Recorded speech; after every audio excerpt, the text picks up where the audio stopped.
નમસ્કાર, સુપ્રભાત.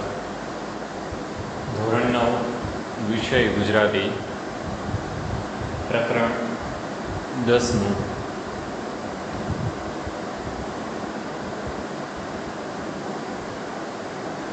શીર્ષક છે ભારતીય સંસ્કૃતિની સિદ્ધિ. ખરેખર ભારતીય સંસ્કૃતિની સિદ્ધિ શું હોવી જોઈએ? શું આપણી સંસ્કૃતિ કેટલી ઊંચી છે? આપણી સંસ્કૃતિનું મહત્ત્વ અન્ય કેટલાય પાશ્ચાત્ય દેશો કરતાં કેટલું અનેરું અને એકદમ નીપજવાળું છે, એ વસ્તુ આ લલિત નિબંધમાં વિનોબા ભાવે દ્વારા આપણે સમજ પ્રાપ્ત થઈ છે. આ નિબંધમાં ખાસ કરીને વિનોબાએ 3 પ્રકારની વસ્તુ કે બાબત ઉપર એણે ભાર મૂક્યો છે, અને એ 3 વસ્તુને સદ્રષ્ટાંત સમજાવવાની બહુ સરસ સહજ પ્રણાલી આ નિબંધમાં મૂકી છે. તેમાં ખાસ કરીને પ્રકૃતિ, સંસ્કૃતિ અને વિકૃતિ, આ 3 વસ્તુ મનુષ્ય સ્વભાવની આસપાસ સામાન્ય રીતે ઘેરાતી હોય છે. આ 3 બાબતો થકી જ મનુષ્ય જીવનને આ 3 એવી બાબતો છે જેના થકી જીવનમાં, જેમ કે સંસ્કૃતિ છે, પ્રકૃતિ છે, એ શ્રેષ્ઠ ગુણો જેમાં સમાયેલા છે. વિકૃતિ જરા મનુષ્યને નીચો પાડી દે છે. તો આ 3 બાબતો ઉપર લેખક વિનોબાએ ખૂબ સારી એવી રીતે સહજ ભાવમાં પ્રસ્તુતિ આ નિબંધ સ્વરૂપે કરી છે.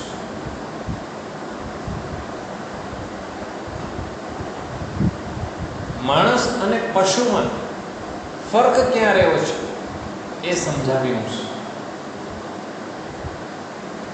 આપણામાં માણસ હોવાથી માણસાઈ બધામાં જ હોય એવું જરૂરી નથી. સુંદરમની બહુ સરસ પંક્તિ છે, હું માનવી માનવ થાઉં તોય ઘણું. મનુષ્ય હોય પણ માનવતા બધામાં ન હોય. માનવતા એક બહુ ઊંચો ગુણ છે. વિનય, વિવેક, માનવતા, નિષ્ઠા,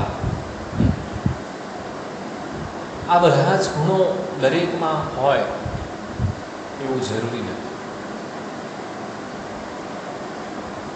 આવશ્યક છે, અનિવાર્ય પણ છે એમ પણ કહીશ, પરંતુ હોતા નથી બધે, એનું એટલો જ રંજ પણ છે. અગર એ બધા સહજ આવા સુંદર નૈતિક ગુણો, આવા સદગુણો જો મનુષ્યમાં હોય તો જીવન ધન્ય બને. ઘણા રાગ દ્વેષ સમી જાય, સમાનતા આવી જાય, સાવધ બનીને લોકો ચાલે.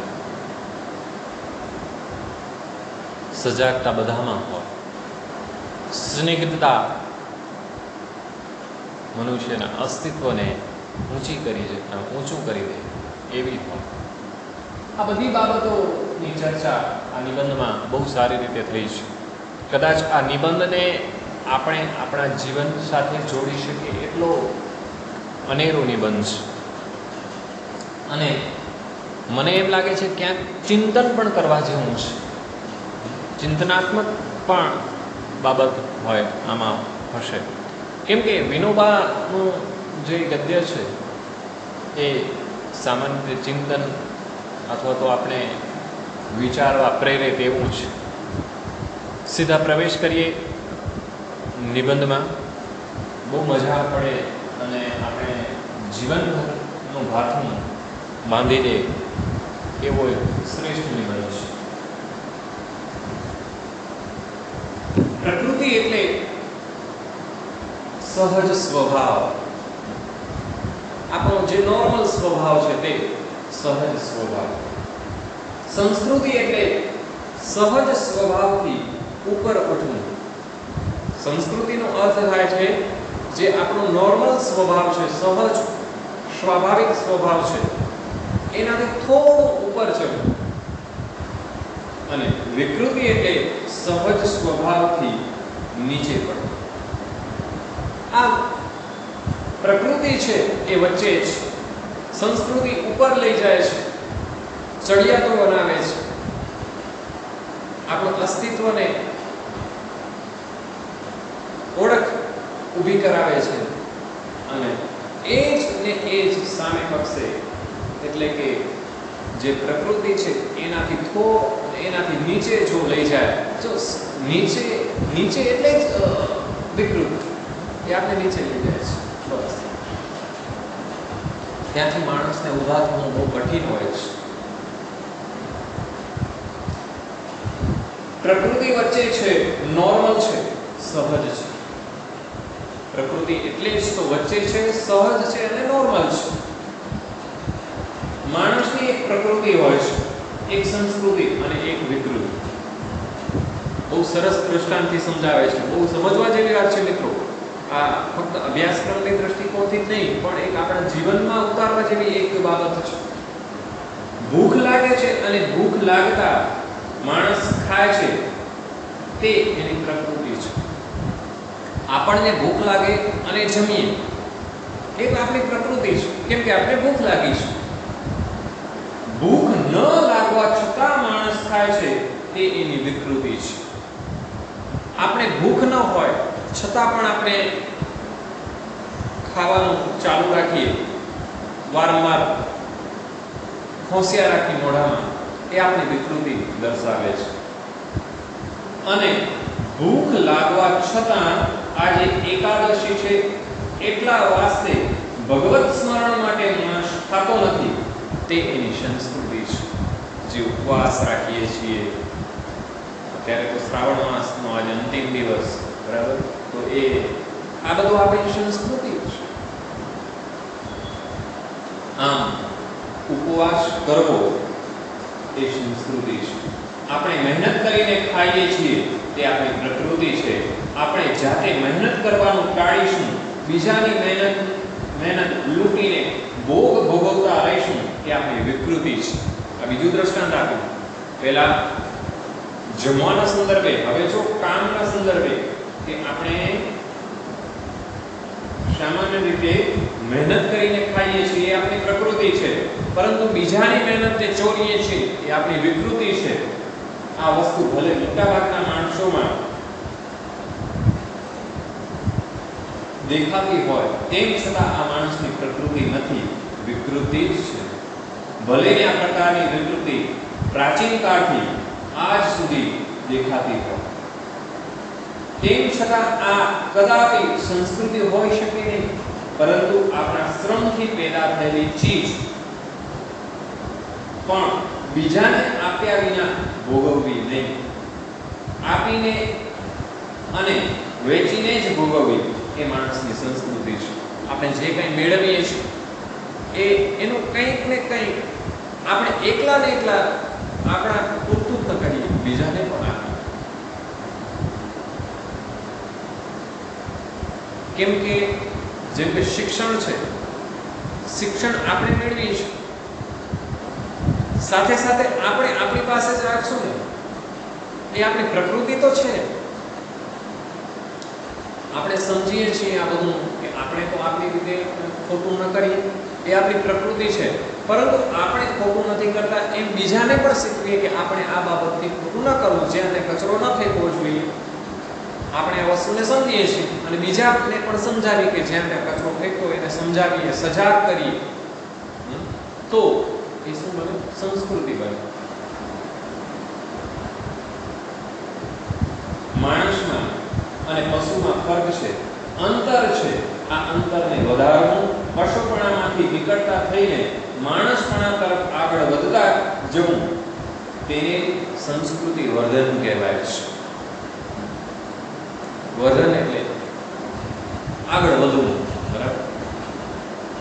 એક સંસ્કૃતિ તરફ, શ્રેષ્ઠ સંસ્કૃતિ, ઉત્તમોત્તમ સંસ્કૃતિ તરફ આગળ વધવું, એને કહેવાય સંસ્કૃતિ વર્ધન. માણસ સુખ અને આનંદ શોધે છે એ ખરું, પરંતુ કયો આનંદ વિકૃત છે, કયો પ્રાકૃત છે અને કયો સંસ્કૃત છે તેનો ખ્યાલ રાખવો પડે. જે સુખ સૌને આનંદ આપી શકે તેવું હોય એ જ ખરું સુખ છે.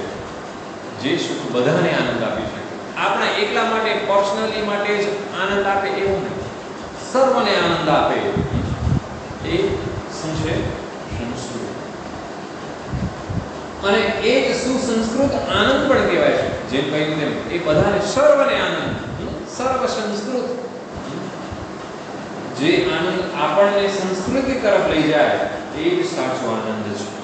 આપણી સંસ્કૃતિનું ભાન કરાવે, આપણે સંસ્કૃતિને જકડી રાખે, જોડી રાખે, એ જ સાચા અર્થમાં આનંદ છે. સંસ્કૃતિ ક્યારેક ખરાબ નથી હોતી, વિકૃતિ જ ખરાબ હોય છે.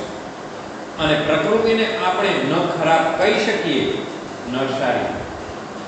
તે જેવી છે તેવી છે. કાગડો કાળો છે તેને આપણે ખરાબ ન કહી શકીએ, કેમ કે તે એની પ્રકૃતિ છે. બગલો સફેદ છે પણ તેટલા માત્રથી આપણે તેને સારો ન કહી શકીએ, કેમ કે એ એની પ્રકૃતિ છે. પ્રકૃતિની ઉપર ઉઠીને આગળ વધવું એ જ સંસ્કૃતિ. ઘણીવાર આપણે વિકૃતિને પણ સંસ્કૃતિ માની લેવાની ભૂલ કરી બેસીએ છીએ. કોઈક વાર આપણે વિકૃતિને પણ સંસ્કૃતિ તરીકે જોઈ લેતા હોઈએ છીએ. એટલે આ બાબત સાવધ રહેવાની જરૂર છે. આ બાબતમાં આપણે બધાને સજાગ રહેવાની જરૂર છે. આજે પશ્ચિમના લોકો વિજ્ઞાનમાં ઘણા આગળ વધ્યા છે. પાશ્ચાત્ય બધા દેશો એ વિજ્ઞાનમાં ખૂબ આગળ છે. એમની પાસેથી આપણે લેવા લાયક ઘણું છે, પરંતુ એમનામાં ઘણો વિકૃતિનો અંશ પડ્યો છે. તેને સંસ્કૃતિ માની લેવાની ભૂલ આપણે ન કરીએ. એમની વિકૃતિ કાંઈ આપણે અપનાવવાની નથી. તે સિવાય દુનિયાભરની જેટલી સંસ્કૃતિ છે તે આપણે અપનાવી લેવાની છે. આની સાથે સાથે એ પણ ધ્યાનમાં રાખીએ કે દુનિયાભરની સંસ્કૃતિ લઈએ પણ આપણે ત્યાંની પણ ભલે હોય, વિકૃતિ આપણને ન થાય. શું કહે છે કે આપણે એ સાથે સાથે એ વસ્તુને પણ ધ્યાનમાં લેતા જવાની છે કે દુનિયાભરની આપણે સંસ્કૃતિ લઈએ પણ આપણે ત્યાંની પણ ભલે હોય, વિકૃતિ આપણને ન થાય. આપણે અહીંયાથી પણ જે બીજી ત્યાં ગયેલી વિકૃતિ હોય એ ન લેવી. વિકૃતિને કદી પણ નહીં. આપણી પાસેથી તો આપણે ન શીખવી. આપણી આસપાસના માહોલમાં હોય વિકૃતતા, એનું આપણે અસર ન થવી જોઈએ. આપણે ત્યાં પ્રાચીન કાળથી કોઈ એક જ ચીજ ચાલી આવતી હોય પણ તે જો વિકૃતિ હોય તો તેનો સ્વીકાર હરગીઝ ન કરો, કદાપી નહીં, ક્યારેય નહીં. વિકૃતિ બીજાઓની હોય છે કે આપણી હોય, વિકૃતિ બીજાની હોય કે આપણી હોય, સદંતર વર્જ્ય છે. છોડવાની જ છે, ત્યજવા યોગ્ય છે. વર્જ્ય એટલે છોડી દેવી. ગમે તેટલી જૂની શું કામ ના હોય વિકૃતિ કદી અપનાવવી નહીં. અને પ્રકૃતિને સ્વીકારવી પણ તેનું હંમેશા શોધન કરતા રહેવું. પ્રકૃતિને હર હંમેશ સંસ્કૃતિનું રૂપ આપતા રહેવું. ખાવાનું આપણે ન છોડીએ કારણ કે તે પ્રકૃતિ છે, પણ માંસાહાર છોડી શકીએ તે જરૂર છોડીએ, કેમ કે તે સંસ્કૃતિની દિશાનું આગળનું પગલું છે.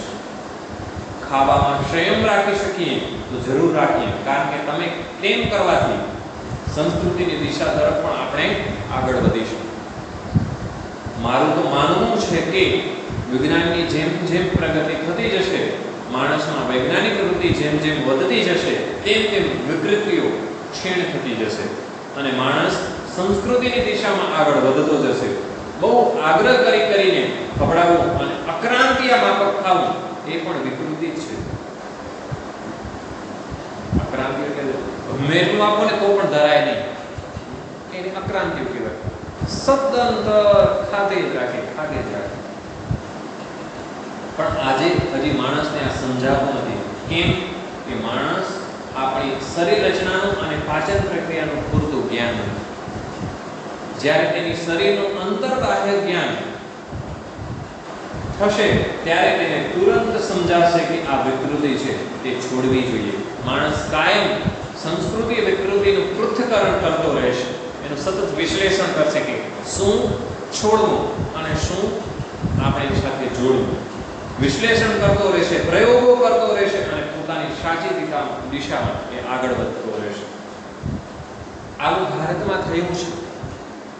હજારો વર્ષથી માણસ જાતના પ્રયોગો કરતો રહે છે અને તેમાંથી આપણે જેમ ભારતીય સંસ્કૃતિ કહીએ છીએ તે નીપજી છે. એ જ આપણી એની ભારતીય સંસ્કૃતિ ઉપજ જ ત્યાંથી થઈ છે. ભારતની સંસ્કૃતિ પ્રયોગશીલ છે. ભારત પ્રાચીન કાળમાં બહુ જ પ્રવૃત્તિમય હતું.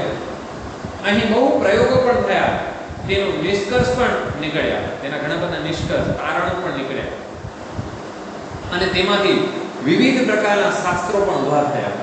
તેમાં આધ્યાત્મિક દ્રષ્ટિ મુખ્ય હતી. ભક્તિ કેન્દ્રમાં રહી. માણસ આધ્યાત્મિક દ્રષ્ટિએ કેમ આગળ વધતો રહે તેની ખોજ નિરંતર ભારતમાં ચાલી.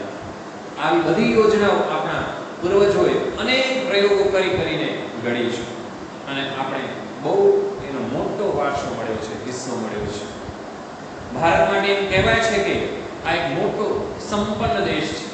અહીં સુંદર સેંકડો નદીઓ વહે છે અને આપણા મોટાભાગના શહેરો મિત્રો ધ્યાનમાં હશે કે નદી કિનારે વસેલા છે. એ આપણી ઉત્તમ સંસ્કૃતિ છે. બધી પવિત્ર નદીઓ, મોટાભાગની જે નદીઓ છે એ શ્રેષ્ઠ નદીઓ પૈકી ઉત્તમોત્તમ નદી કિનારે વસેલા આપણા મોટાભાગના શહેરો છે. હિમાલય જેવો અદ્ભુત પહાડ તો અહીં જ છે. આપણો દેશ બારે સુજલ અને સુફળ છે. એકદમ આસપાસ જળ, સુજલ, સુ એટલે સારું, જળ એટલે પાણી, સારા એવા પાણીથી ભર્યો છે. અત્યારે પણ આપણે યાદ કરીએ કે વરસાદ આ વખતે તો ખૂબ વરસી રહ્યો છે. ક્યાંક વિપત્તિ પણ સર્જાઈ છે વરસાદ થકી. પણ આપણા કરતાં વધારે સુજલ સુફળ દેશો દુનિયામાં મોજૂદ છે. આપણાથી પણ ઘણા બધા સારા દેશો છે. એટલે આ કાંઈ આપણી વિશેષતા ન કહેવાય. હા, આપણે એવો દાવો જરૂર કરી શકીએ, અહીં જે વિચાર સંપદા આપણને મળી છે તે અત્યંત અદ્વિતીય છે, અજોડ છે. આ હું અભિમાનથી નથી કહેતો. જો હું કોઈ બીજા દેશમાં જન્મ્યો હોત તો પણ નિષ્પક્ષપણે, તટસ્થતાથી ભારત વિશે આટલું તો કહે કે ભારતનો વિચાર વૈભવ ખરેખર અદ્વિતીય છે. જો વિનોબાના વિચારો છું કેટલા ઉન્નત, કેટલા ઊંચા, સંસ્કૃતિથી ઉપર. ભારતમાં વૈદિક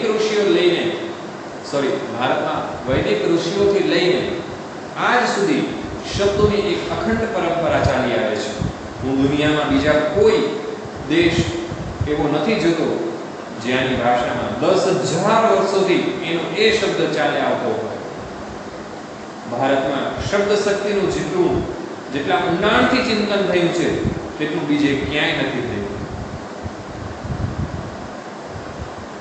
આપણે ત્યાં વિવિધ પ્રકારની ભાષાઓ અને બોલીઓ છે. એના એટલા જ શબ્દો છે, એટલી શબ્દોની સમૃદ્ધિ છે. ભારતે પોતાના પુરાણા શબ્દોને તોડ્યા નથી, જાળવી રાખ્યા છે. નવા શબ્દો જરૂર બનાવ્યા છે, સાથે જ જૂના શબ્દોમાં નવા અર્થ નાખીને તેનો વિકાસ કર્યો છે. આ શબ્દ પરંપરા ભારતમાં પહેલેથી આજ સુધી અખંડ ચાલી આવે છે અને બીજે ક્યાંય આવું જોવા મળતું નથી. શબ્દોમાં કેવી નાવીન્ય જોવા મળે છે. સતત કંઈક નવું શબ્દમાં કેવી રીતે એ કંઈક ઉમેરવું અને એ શબ્દની શોભા કેવી રીતે વધે એ સતત પ્રયોગો આપણી ભારતીય સંસ્કૃતિમાં કાયમ થતા રહ્યા છે. વ્યાસાચાર્યએ કહ્યું છે કે આપણી સનાતન છતાં નિત્ય નૂતન સંસ્કૃતિ છે. આપણી ભીતર એક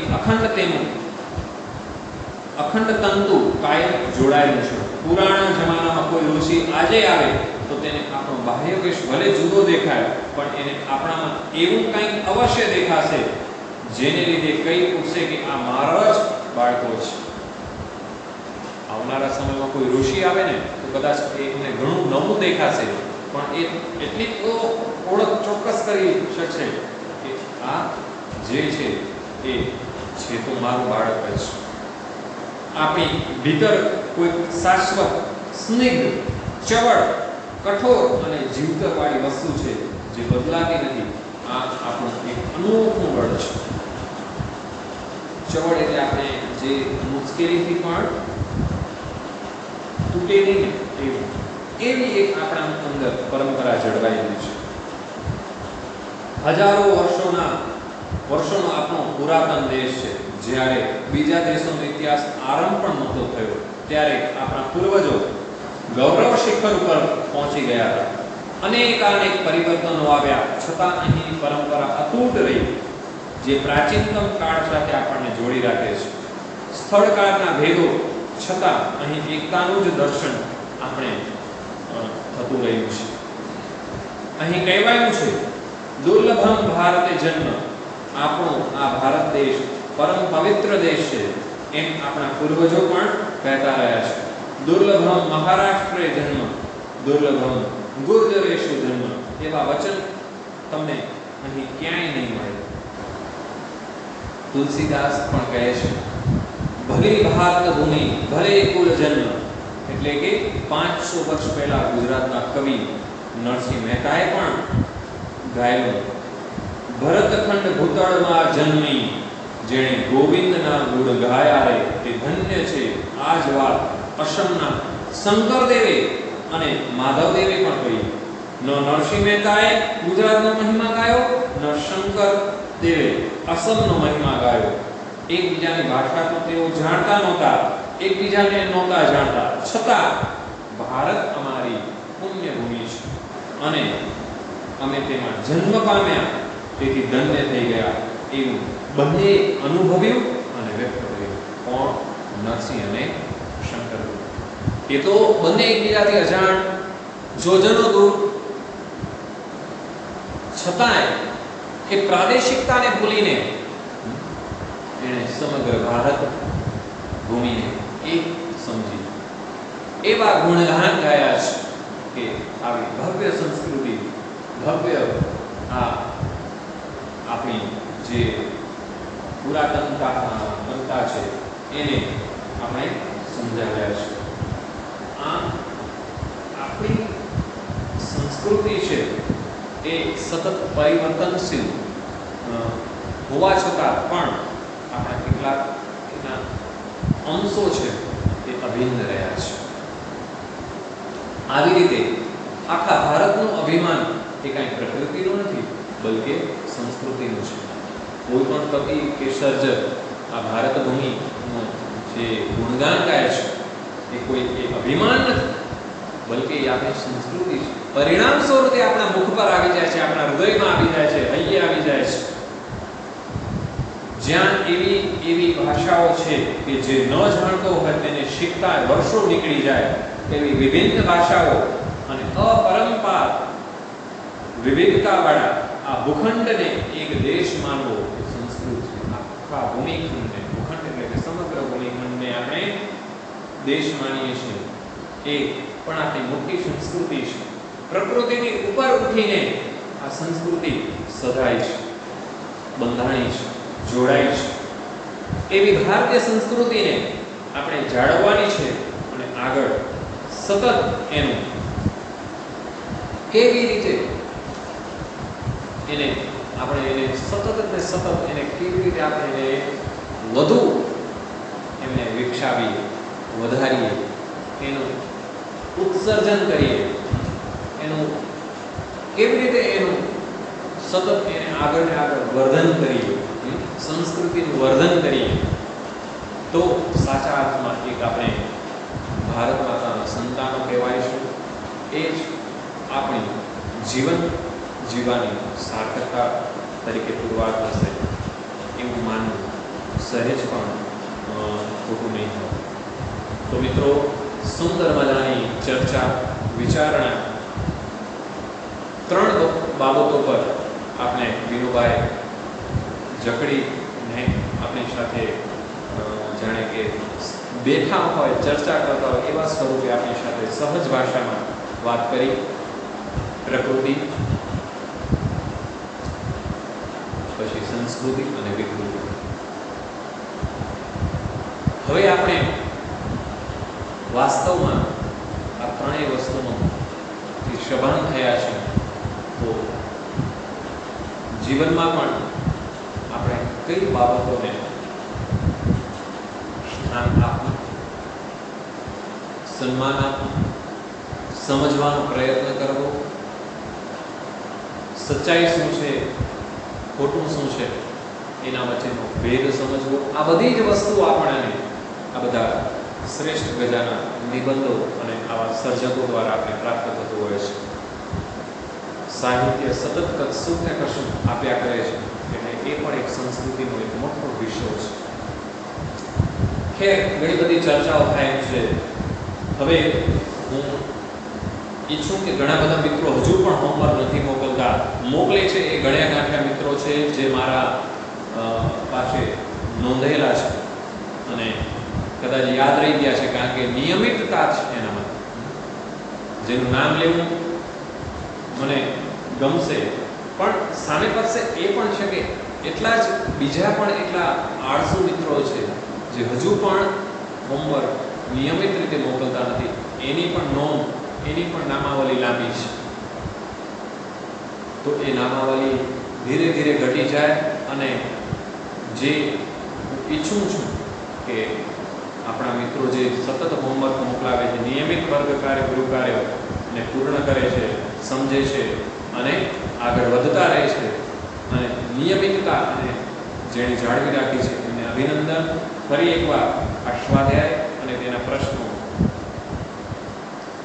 ને બહુ સમજીને આપ મારા સુધી પહોંચતા કરશો એવી અપેક્ષા, અભ્યર્થના.